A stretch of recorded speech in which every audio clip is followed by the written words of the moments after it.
The growing humanitarian crisis could have been seen a mile off, and the scenes at the border between Libya and Tunisia are truly desperate. If Gaddafi's strategy is to wear the opposition down through attrition, then this is likely to worsen still. Something has to give, but what that is remains anybody's guess.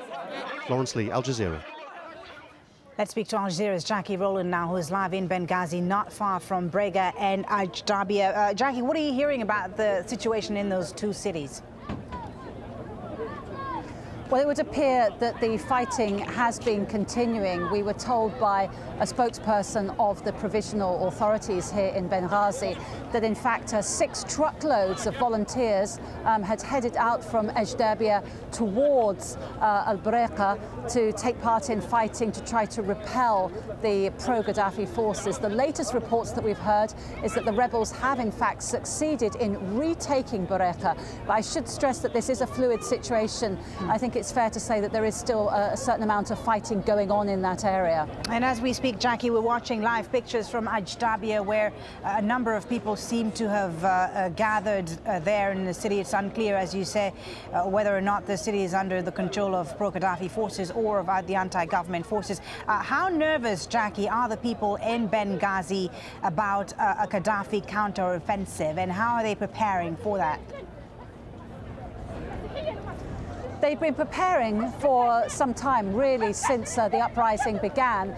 I have to say that the emphasis here in Benghazi has been first and foremost to secure and fortify this town. People have been signing up, a number of men, hundreds of men as far as I can tell, have been giving their names and their mobile phone numbers to recruitment offices around the city. Many of them have said that they want to march on Tripoli, but it's quite clear that the rebel commanders think that the most important thing is to secure and consolidate Benghazi, because this is, after all, the heart, it's the seat of the revolution, and it's the headquarters both politically and militarily for anti-Gaddafi forces. It's very important to them to be absolutely secure in this town. They can't afford to stretch themselves out too thin. Now, if a town like Brega, Jackie, was to fall under Gaddafi's control once again, how bad would that be for the anti-government forces? How strategic of a town is it? Well, it's fairly clear that the closer the fighting gets to Benghazi, the worse that is for the anti-government forces. They've clearly been trying to press towards the west, try to take their uprising closer and closer to Gaddafi strongholds such as Sirte and Tripoli. Obviously, if Gaddafi forces are able to push back again, that's bad news. Breka itself is quite an important town. Although small, it's important from an energy point of view. Natural gas resources, oil refinery there. I think the key town, though, really would be Ajdabiya.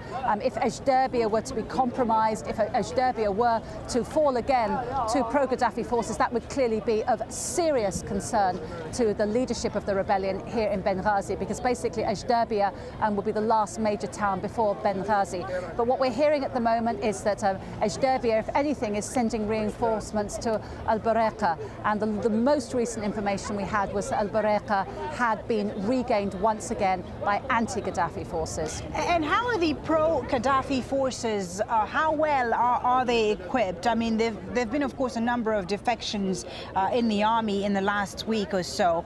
How loyal are these forces to him still? How well equipped are they as they try to retake these strategic towns in the east?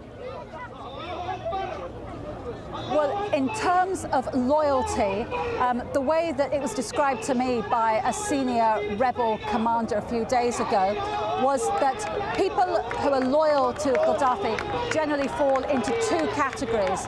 There are either those who are afraid that their families could be in danger if they were to defect. There are also those who have been so closely involved with Gaddafi's enterprise over the last 40 years that there may have been tainted allegations against them of human rights abuses or even involvement in alleged terrorist acts, so they can't afford to go because they realise that if Gaddafi were to fall, they would go down with him. In terms of your question about equipment, we must remember that Gaddafi took a strategic decision probably about 20 years ago to scale back the country's army in favour of his own security brigades who owe personal loyalty to him. Any equipment that the army had before this uprising is largely still in the army hands. The equipment that I've seen here on the rebel side, they have a number of tanks. I would say nothing like the hundreds that they claim to have. And in terms of air power, they have nothing at all. So militarily, Gaddafi does have the upper hand, particularly because he does have military aircraft, which the rebel forces don't have. Okay, Jackie Rowland in Benghazi for the moment. Thank you very much, Jackie. Let's now speak to someone in Brega, one of the towns that the pro-Gaddafi forces are reportedly trying to retake. This person's name is Khaled, and he works in the oil industry in Brega, a resident of Brega. Okay, do tell us what the situation is right now in Brega. Yes, who's in control? The situation is, we are in Brega. This Brega is divided into three places. We call Area 1, Area 2, and Area 3. Area 1 is ISO, it's under company before, and now it's called 30 Oil Company. And the others are petrochemicals for ammonia and urea. The other place is both places. There are some people working in these plants, living there beside the plants, and we are working for Lifeco company. We are living with the residents 20 kilometers away from these plants. This place is about 30,000 population. The population there is about 30,000. In the morning, around 6 o'clock, 80 cars supported with tanks and heavy equipment arms attacked the airport and the two gates for Area 1 and Area 2. And they killed 3 people from the civil people working there in the gate, like industrial security. And then they got into the plant, and they broke all the doors, and they frightened some Indians and Bangladeshis and some European, I think Filipinos working there. They frightened them, and all the Libyans they found there around 31. They took them as hostages. So as we speak right now, tell me, who is in control of Brega right now? Are the pro-Gaddafi forces in control, or were they repelled?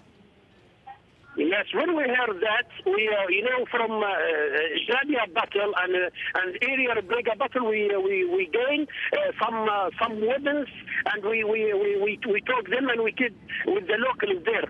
And some people before in the army and Gaddafi troops, they escaped and joined us.